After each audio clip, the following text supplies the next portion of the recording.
Atenção para os avisos da Igreja Vida. Dentro de alguns instantes, iniciaremos a transmissão do nosso culto online.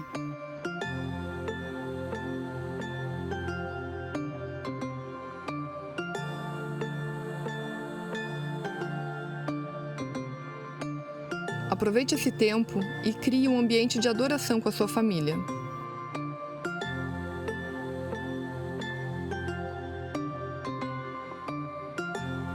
A igreja não é um prédio, a igreja é sobre pessoas.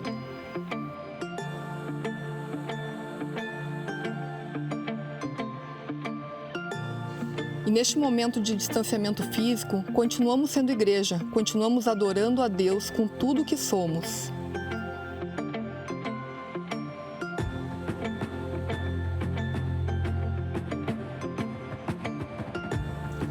Fique ligado nas redes sociais oficiais da Igreja Vida e na nossa agenda virtual. Faça a sua inscrição no nosso canal e ative o sininho para receber as notificações.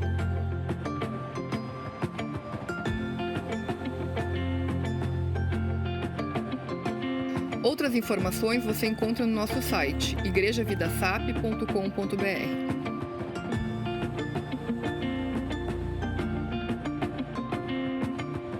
A igreja não vai parar. Fique em casa. Igreja Vida.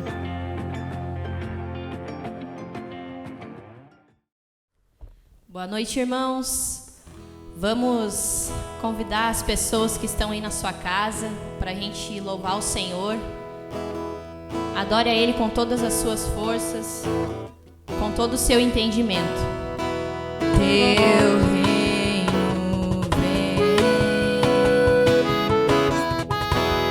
reino vem, teu reino vem, teu reino vem, teu reino vem, teu reino vem.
Graça e paz, irmãos. Estou muito feliz de estar aqui novamente para a gente poder compartilhar da palavra de Deus e poder compreender também um pouquinho aquilo que o Senhor deseja falar, amém?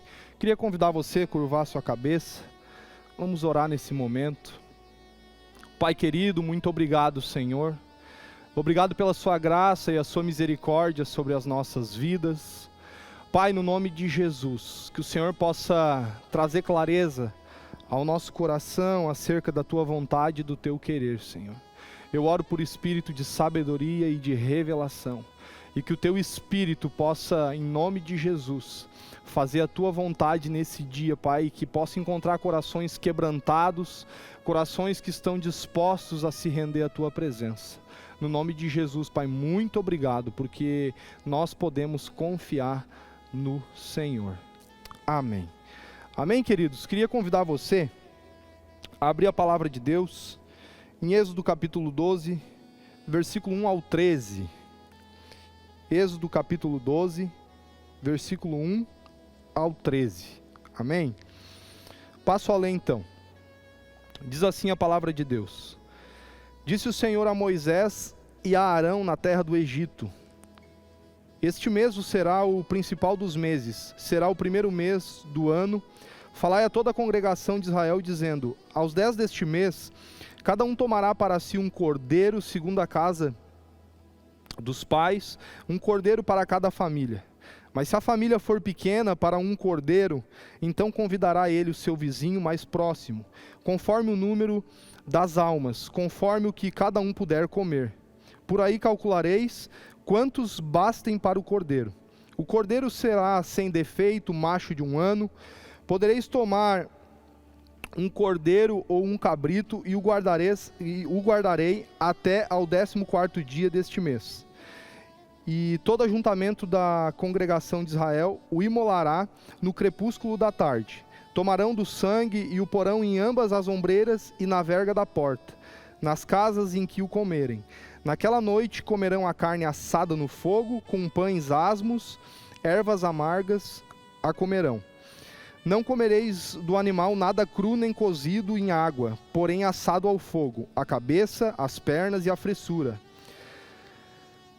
Nada deixareis dele até pela manhã, o que porém ficar até pela manhã, queimá-lo-eis. Desta maneira o comereis, com lombos cingidos, sandálias nos pés e cajado na mão. Comê-lo-eis à pressa, é a Páscoa do Senhor.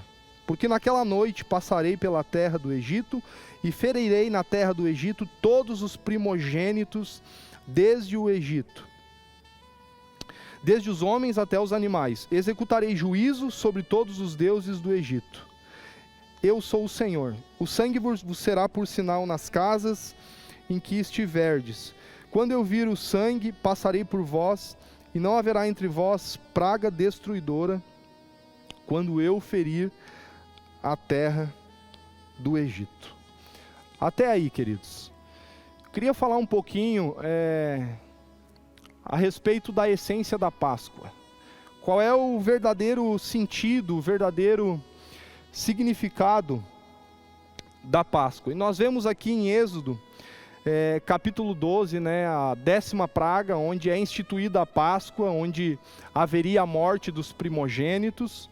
E nós sabemos que o Senhor, Ele levantou Moisés para ser o libertador do povo do Egito. Deus quis usar Moisés, mesmo em meio às suas incapacidades, mesmo em meio às suas limitações, às suas fraquezas. Moisés, ele tem aquele momento especial com o Senhor, na sarça ardente, onde o Senhor fala com ele, onde o Senhor diz para ele: olha, Moisés, eu quero te usar para que o meu povo possa realmente ser liberto do Egito. E Moisés, então, ele, como de fato nós também fazemos, ele se sente totalmente incapaz, totalmente desqualificado para aquilo que ele haveria de fazer, e começa a dar desculpas para o Senhor. Ele diz: Senhor, eu não sou eloquente, e começa a falar várias coisas, mas o Senhor, ele traz um consolo ao coração de Moisés. O Senhor diz assim: olha, Moisés, você pode ficar tranquilo. Quando você chegar diante de Faraó, você chega diante dele e diz que o eu sou mandou você até lá. Porque na verdade o Senhor ele não precisa se explicar muito a respeito de quem Ele é, porque simplesmente Ele é. E aí Moisés ele tem esse grande desafio agora de ser usado por Deus para que o povo possa ser liberto do Egito. E aí nós vemos aí na sequência várias pragas, né, onde o Senhor lança pragas. O faraó ele vai conversar com Moisés dizendo: Moisés, ore ao teu Deus para que ele cesse com essa praga, né? Eu vou liberar o povo, eu vou libertar o povo, vou deixar o povo ir. Então Moisés ele ora ao Senhor, e a Bíblia diz que quando o Senhor ele cessa a praga, o coração de faraó ele se endurece e retrocede com relação a libertar aquele povo. Então nós vemos que isso acontece várias vezes em vários momentos. Agora o que me chama muita atenção é que, além do coração de Faraó se endurecer, a Bíblia diz que o Senhor endureceria o coração de Faraó. E a minha pergunta para mim mesmo e para você é: por que Deus, por que o Senhor, ao mesmo tempo que envia Moisés para o povo ser liberto, é o Deus que endurece o coração de Faraó? Na verdade, tudo estava num processo e num propósito. O Senhor ele haveria feito isso porque o coração de Faraó, antes mesmo dessa decisão do Senhor de endurecer o coração de Faraó, já havia se endurecido. E por que o Senhor haveria de fazer isso? Porque o Senhor gostaria de mostrar para o povo egípcio que Ele é o Senhor, para que a libertação não entrasse em mérito por aquilo que Faraó estivesse liberando ou deixando acontecer, mas que independente de Faraó liberar ou não, Deus é Deus, Ele é o Senhor sobre todas as coisas. Então, através da dureza do coração de Faraó, o Senhor ele mostraria o seu poder e a sua grandeza, mesmo Faraó trancando aquela situação. E nós temos aqui no capítulo 12 de Êxodo, então, a morte dos primogênitos, e muitas coisas começam a se desenrolar e começam a acontecer. Nós sabemos que a Páscoa, ela é a passagem da escravidão para a liberdade, é da escravidão para a libertação.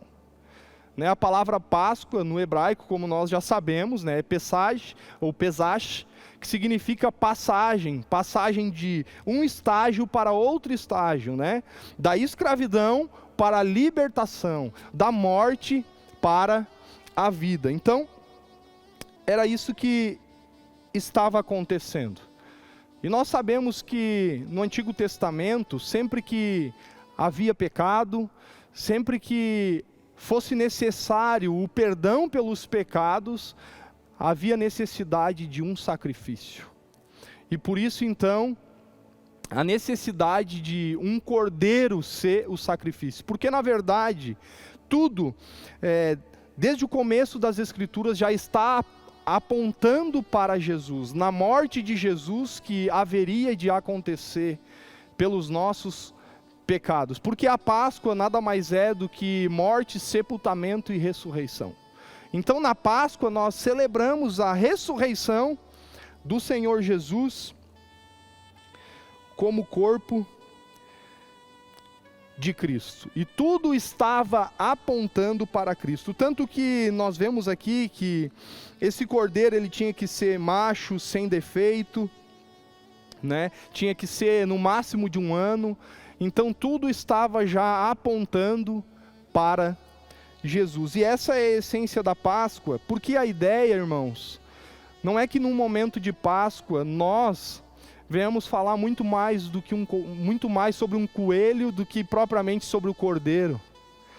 Que você e eu, como cristãos, possamos dentro da nossa casa refletir a essência genuína da Páscoa, de celebrar a ressurreição, de celebrar a passagem de um estágio de escravidão para a libertação, por meio de um sacrifício. Então, essa é a ideia da Páscoa. Nos dias de hoje, infelizmente, as pessoas, não têm um entendimento correto a respeito da Páscoa. A Páscoa se tornou um momento de se falar sobre um coelho e sobre uma barra de chocolate, um ovo de chocolate. E isso, infelizmente, acaba sendo inculcado na mente das crianças. Então, que eu e você, como cristãos, possamos ensinar os nossos filhos de forma correta. Que muito mais do que falar sobre um coelho, nós possamos falar sobre o cordeiro, sobre alguém que foi o próprio sacrifício, para que eu e você pudéssemos, então, viver uma vida em liberdade. Eu queria convidar você a olhar comigo o versículo 3 e o versículo 4. Diz assim, Êxodo 12, 3 e 4. Falai a toda a congregação de Israel, dizendo, aos 10 deste mês, cada um tomará para si um cordeiro segundo a sua casa, segundo a casa dos pais, um cordeiro para cada família. Se a família for pequena, para um cordeiro, então convidará ele o seu vizinho mais próximo, conforme o número das almas, conforme o que cada um puder comer. Por aí calculeis quantos bastem para o cordeiro. Então você vê que na 10ª praga, onde já está acontecendo o processo do Senhor para que o povo pudesse ser liberto, né? Onde haveria a morte dos primogênitos, onde foi instituída a Páscoa, agora o Senhor diz, olha, vocês vão pegar um cordeiro e vocês vão se reunir nas suas casas. Se uma família for muito pequena, para um cordeiro, essa família pode se reunir com o seu vizinho, desde que você faça o cálculo e seja suficiente.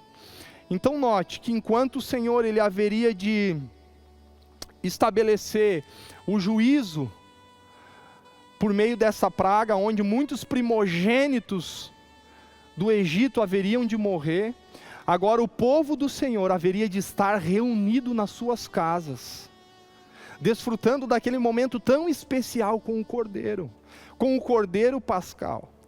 Então você consegue perceber que a Páscoa, na verdade, é um momento de família unida. Nesse exato momento de Páscoa, as famílias estariam reunidas em suas casas. Então a Páscoa, na verdade, ela também é relacionamento. Páscoa é relacionamento. Páscoa é celebrar a ressurreição do nosso Senhor em unidade com a nossa família. Essa é a verdadeira ideia da Páscoa. Então, você consegue perceber que não se trata de comer chocolate, não se trata de algo tão simples que nós estamos acostumados a fazer. E sabe, irmãos, nesses dias de isolamento, eu diria que o ambiente nunca esteve tão propício e tão perfeito para que você pudesse celebrar a Páscoa. Porque você está vivendo dias de estar reunido só com a sua família. Então é um momento, nesse dia tão especial, de você poder se reunir com a sua família e celebrar a morte, o sepultamento e a ressurreição do nosso Senhor. Que agora Ele foi e se entregou como sacrifício perfeito pelos meus e pelos seus pecados, para que a gente pudesse viver uma vida em liberdade. Olha comigo o versículo 5. O cordeiro será sem defeito, macho, de 1 ano. Podereis tomar um cordeiro ou um cabrito. Então o texto ele fala a respeito desse cordeiro e está apontando de fato para o nosso Senhor. Agora note, nessa época aqui, no contexto desse povo, Jesus ele ainda não tinha morrido. Jesus ainda não tinha morrido pelos meus e pelos seus pecados. Então, a Páscoa ela já apontava para a morte de Jesus, para a morte desse sumo sacerdote que é perfeito e nunca errou comigo e com você. Mas nós vivemos em dias em que Jesus ele já veio, em que Jesus ele já morreu. Então, na Páscoa, onde apontava para a morte de Jesus, enquanto Jesus não havia morrido, tinha a Páscoa apontando para essa realidade. Mas agora que Jesus já morreu, nós temos um momento de ceia. E o momento de ceia, ela é um momento tão especial que nos traz a memória e a valorização da morte e do sacrifício do Senhor, por meio do qual agora nós também podemos experimentar de uma libertação, de um momento de liberdade. Então, enquanto o Senhor ele ainda não havia morrido, se tinha a Páscoa. Mas depois que o Senhor morreu, nós temos a ceia, para que esse momento ao qual o Senhor morreu nunca saia do meu e do seu coração. Então que você possa ter isso muito bem guardado dentro de você. Queria convidar você a olhar comigo o versículo 7. Versículo 7. Versículos 7 e 8, diz assim: tomarão do sangue e o porão em ambas as ombreiras e na verga da porta, nas casas em que o comerem. Naquela noite comerão a carne assada no fogo, com pães asmos e ervas amargas comerão. Então note, esse sacrifício, ele era feito, e agora esse sangue, ele deveria ser aspergido nos umbrais das portas, para que quando viesse o juízo de Deus, então o Senhor pudesse olhar que ali naquela casa estava o seu povo. Agora, o que me chama bastante atenção é que eles deveriam comer esse cordeiro com pães asmos e ervas amargas. Ou seja, as ervas amargas juntos com esse cordeiro era para eles ter consciência da vida amarga que eles tinham, da vida horrível que eles estavam tendo. E os pães asmos, na verdade, são pães sem fermento, sem o fermento do pecado, um corpo sem o fermento do pecado. Então, nós precisamos compreender que não existe momento de libertação da escravidão para a liberdade se não tiver um sacrifício, se não tiver um corpo santificado e se não tiver uma consciência do tanto que a nossa vida era amarga, pela forma ao qual nós estávamos vivendo. E tudo isso por meio desse sacrifício. Não existe transição para a libertação sem sacrifício. Ele foi o próprio sacrifício. A Bíblia diz que agora nós temos o Senhor Jesus como sumo sacerdote. Agora não se trata mais de entregar um animal como consequência dos nossos pecados. O próprio Jesus, ele foi o verdadeiro sacrifício.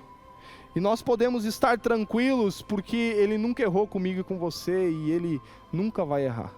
Hebreus 13:8, a palavra de Deus diz que Jesus é o mesmo ontem, hoje e sempre será.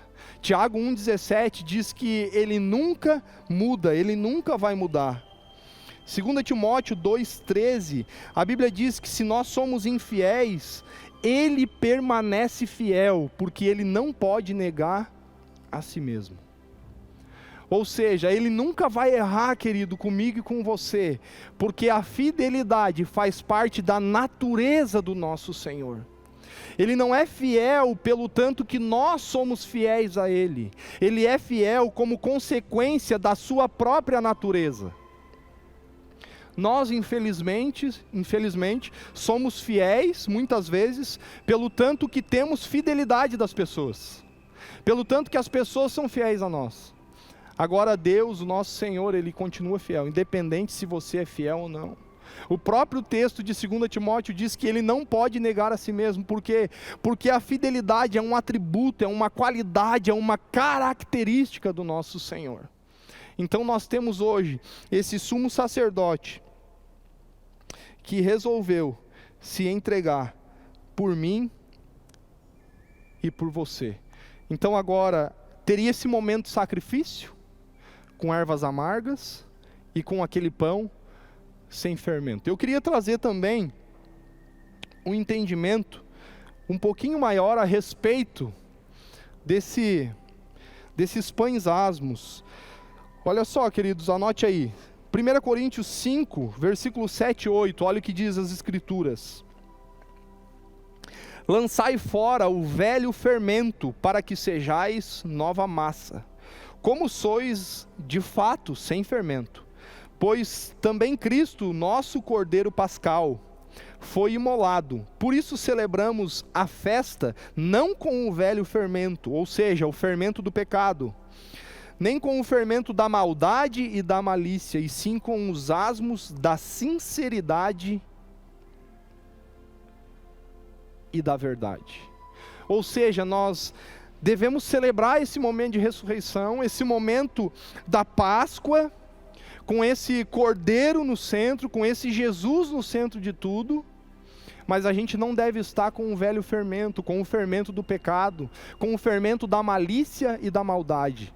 Pelo contrário, a Bíblia diz que nós devemos ser como um pão sem o fermento do pecado, agindo sempre com a sinceridade e a verdade. Não existe libertação, transição, de sair de um lugar de prisão para um lugar de liberdade, se você não agir com sinceridade e com verdade. Porque isso faz parte do processo de Deus, para que você possa experimentar uma nova realidade de vida, uma nova forma de viver. Olha comigo o versículo 9. Mais algumas coisas que vão trazer clareza a respeito desse momento de Páscoa. A Bíblia diz que eles não deveriam comer do animal em nada cru, nem cozido em água, porém assado ao fogo, a cabeça, as pernas e a frissura. A cabeça, as pernas e a frissura. O que isso quer dizer? Porque fala sobre comer esse cordeiro assado ao fogo e comer a cabeça, as pernas e a frissura? Porque quando fala sobre a cabeça do cordeiro, significa que você só consegue sair de um lugar de cativeiro para um lugar de liberdade se você tiver a mente do cordeiro. Se você tiver a mente de Jesus, se você tiver a visão do nosso Senhor, se você tiver os ouvidos do Senhor. Então, nós precisamos ter essa compreensão. Fala também sobre as pernas fala sobre andar, um andar santificado conforme o andar do Senhor. Não existe libertação, não existe a passagem de sair da escravidão para a liberdade, se você não tiver este momento de ter a mente do Senhor, de andar de forma santificada como o Senhor andou. E a Bíblia diz que eles deveriam comer também as frissuras, as vísceras desse cordeiro. O que isso quer dizer? Que eles deveriam comer os órgãos internos. Isso fala do quê? Isso fala de uma liberdade, de uma libertação que acontece por intermédio de uma intimidade, por intermédio de desfrutar daquilo que está dentro do Senhor, de permitir ser amado com esse coração que o Senhor tem, de receber desse amor e de também se tornar alguém como Ele é. Então você consegue perceber que existem muitas dicas de libertação para que eu e você possamos celebrar a ressurreição de uma forma correta, o perdão pelos pecados, mas a essência de sair de um lugar de escravidão para um lugar de liberdade. Então você consegue perceber, queridos irmãos, que a Páscoa, ela é muito mais do que um momento de comer chocolate. Mas ela é um momento de relacionamento, porque as famílias aqui estavam reunidas. É um momento de ter a mente do Senhor, de ter o andar do Senhor, de ter intimidade com o Senhor. Então tudo isso vai agregar para que você possa viver essa realidade. Olha o que diz o versículo 11. Desta maneira, vocês vão comer esse cordeiro, ou seja, assado ao fogo, vão comer a cabeça, as pernas, as frissuras. E aí no versículo 11 diz: desta maneira o comereis, com lombos cingidos, sandálias nos pés e cajado na mão. E o que isso quer dizer para mim e para você nesse processo de comemorar a Páscoa, a ressurreição, o momento de sair da escravidão para a libertação? Você deveria se cingir, ou seja, você deveria se preparar para lutar. Você deveria estar preparado para esse momento de luta. A Bíblia diz que você deveria comer esse cordeiro com sandália nos pés, ou seja, com disposição de andar sobre a direção do Senhor. A libertação, ela só acontece dessa forma, quando você se prepara para lutar, quando você coloca sandálias para andar sobre a direção, sobre o lugar que o Senhor deseja que você ande. Então nós precisamos ter essa consciência. E o versículo ainda diz que deveria se comer esse cordeiro com o cajado na mão. E quando se fala de cajado, se fala do quê? Se fala de autoridade. Significa que você deveria, eu e você, para experimentar desse momento de transição, tomar posse desse cajado, da autoridade que nós temos por intermédio desse sacrifício, desse Senhor que morreu, foi sepultado, mas ressuscitou. Então essa é a essência da Páscoa. Queridos, olhem comigo aí também o versículo 13 de Êxodo capítulo 12. Olha o que a Bíblia diz: o sangue vos será por sinal nas casas em que estiverdes. Quando eu vir o sangue, passarei por vós, e não haverá entre vós praga destruidora, quando eu ferir a terra do Egito.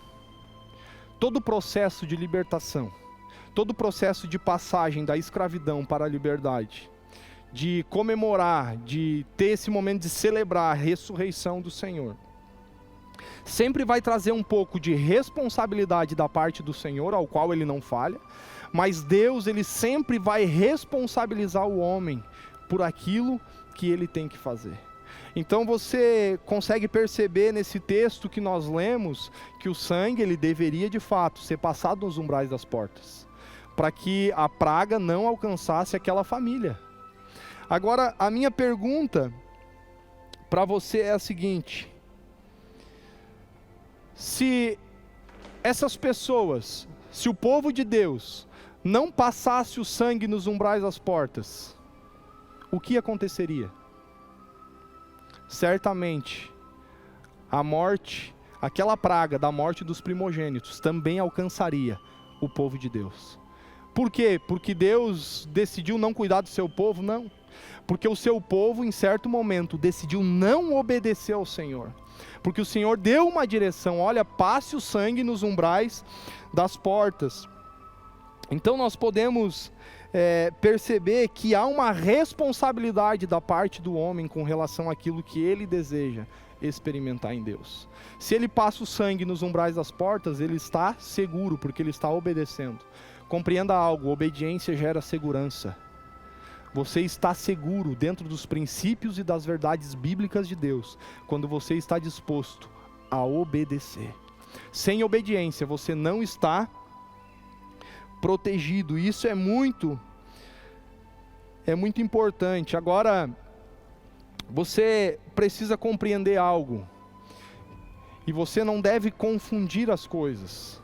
Não significa que, porque você desobedeceu e aconteceu algumas coisas, que Deus não ama você.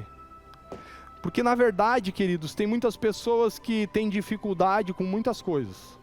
Não obedecem, fazem tantas coisas e acabam colhendo o fruto de suas escolhas.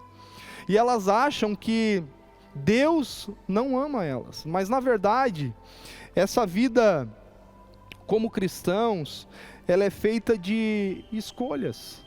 E nós precisamos compreender que o amor de Deus, ele é incondicional, mas a bênção, ela é condicional. Ou seja, se você fizer escolhas corretas para obedecer a Deus, você vai colher bênção. Agora, se você fizer escolhas erradas, você vai colher maldição. Mas isso não significa que Deus não te ama, mas que você, apesar de ser amado, faz escolhas erradas e por isso está colhendo o fruto de todas essas coisas.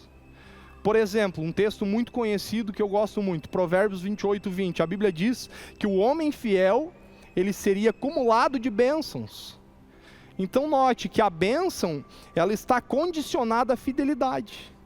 Quanto mais você é fiel, mais a bênção alcança a sua vida. Então, não tem a ver com o tanto que Deus te ama, porque o amor que Deus tem por mim e por você, ele não aumenta e não diminui. Ele já alcançou a plenitude. Agora, o tanto de bênção que nós experimentamos é só o resultado do tanto que nós estamos dispostos a ser fiéis a Deus. Então compreenda isso. Não adianta você pensar assim, porque as coisas acontecem na vida daquela pessoa do meu lado e não acontecem na minha. Será que Deus não me ama? Na verdade, Deus te ama. Na verdade, Deus me ama da mesma forma, mas o que Ele espera é um nível mais intenso e mais profundo de fidelidade e obediência.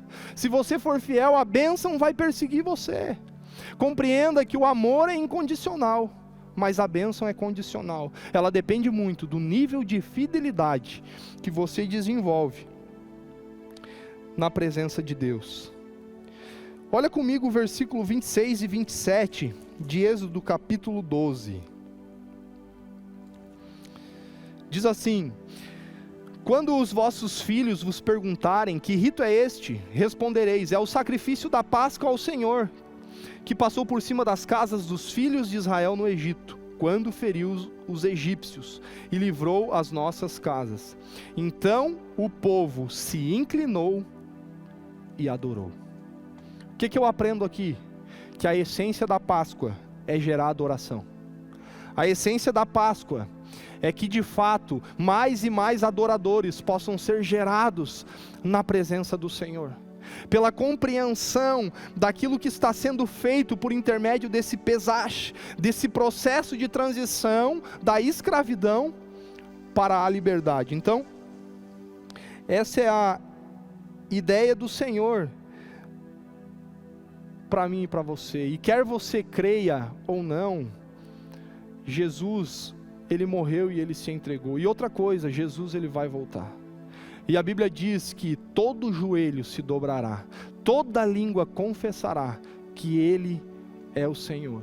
Agora o desejo do meu coração é que eu e você possamos viver isso, as pessoas da nossa casa que não conhecem o Senhor, possam viver isso, num tempo oportuno, num tempo onde ainda se tem oportunidade, para que nós não sejamos surpreendidos. Então, a essência da Páscoa é mudar a minha e a sua vida. Eu queria convidar você a abrir a palavra de Deus em 1 Pedro capítulo 1, versículo 18 ao 21. Amém? Já abriu? 1 Pedro capítulo 1, versículo 18 ao 21, diz assim: sabendo que não foi mediante coisas corruptíveis como prata, ouro, que fostes resgatados do vosso fútil procedimento, a NVI vai dizer da vossa vida vazia, que os vossos pais vos legaram, mas pelo precioso sangue, como de cordeiro sem defeito e sem mácula, o sangue de Cristo, conhecido com efeito antes da fundação do mundo, porém manifestado no fim dos tempos, por amor de vós, que por meio dele tendes fé em Deus, o qual o ressuscitou dentre os mortos e lhe deu glória, de sorte que a vossa fé e esperança estejam em Deus. Olha o que a Bíblia está dizendo, queridos, que não foi mediante algo corruptível, ou prata, ou ouro, que nós fomos resgatados do fútil procedimento, ou da vida vazia, mas foi pelo precioso sangue de Jesus. Foi pelo precioso sangue do Senhor que Ele nos tirou dessa vida vazia. Então nós precisamos compreender que aquela pessoa que chega e que diz assim: olha, eu tenho dinheiro, eu tenho carro, eu tenho casa, eu tenho um bom salário, eu tenho isso, eu tenho aquilo, mas eu não tenho Jesus. A vida dessa pessoa é uma vida vazia. Porque você pode ter tudo, mas se você não tiver Jesus, a sua vida é vazia. O homem mais rico, ele pode chegar e dizer: olha, eu tenho muita grana, mas eu não tenho Jesus. A vida dele é vazia.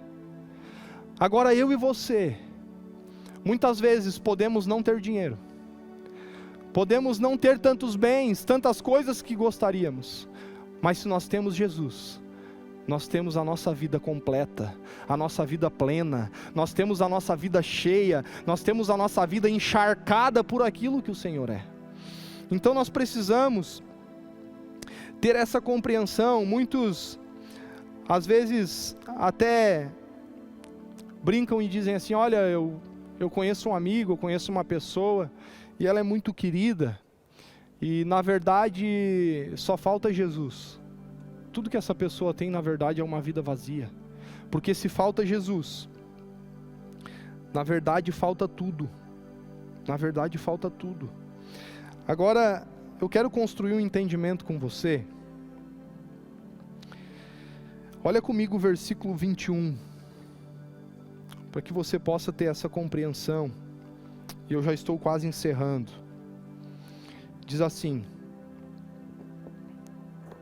por meio dele, por meio de Jesus, tendes fé em Deus, o qual o ressuscitou dentre os mortos e lhe deu glória, de sorte que a vossa fé e esperança estejam em Deus.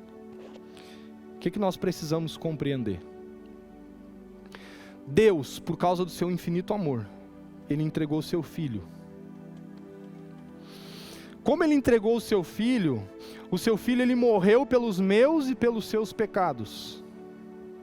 A Bíblia diz que pela ação de Jesus, é isso que está dizendo o versículo 21, pela ação de Jesus, nós começamos a ter fé em Deus. Nós começamos a ter fé em Deus. Nós começamos a crer em Deus. E como consequência disso, agora a nossa fé e esperança está em Deus. Então você consegue perceber que a Bíblia, ela só se completa. Por quê? Porque eu só tenho fé e esperança em Deus, porque Deus me ama. Porque Deus me ama, Ele entregou o seu Filho. Porque Ele entregou o seu Filho, eu tenho fé em Deus e tenho uma fé e uma esperança viva. Por isso que a Bíblia diz em 1 Coríntios 13, agora pois permanece a fé, a esperança e o amor.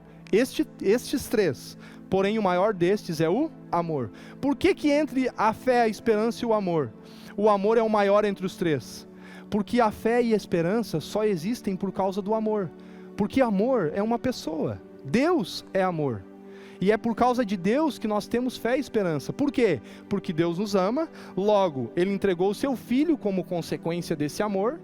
Pela morte do seu Filho, nós começamos a ter fé em Deus, e por causa disso nós temos fé e esperança. Então note, a fé e a esperança que temos é consequência do amor de Deus, de entregar o seu Filho, que ativou essa fé e essa esperança dentro de mim e de você. Ou seja, a fé e a esperança só existem por causa do amor. Por isso que entre os três, o maior é o amor. Porque se não tiver amor, não tem fé e não tem esperança.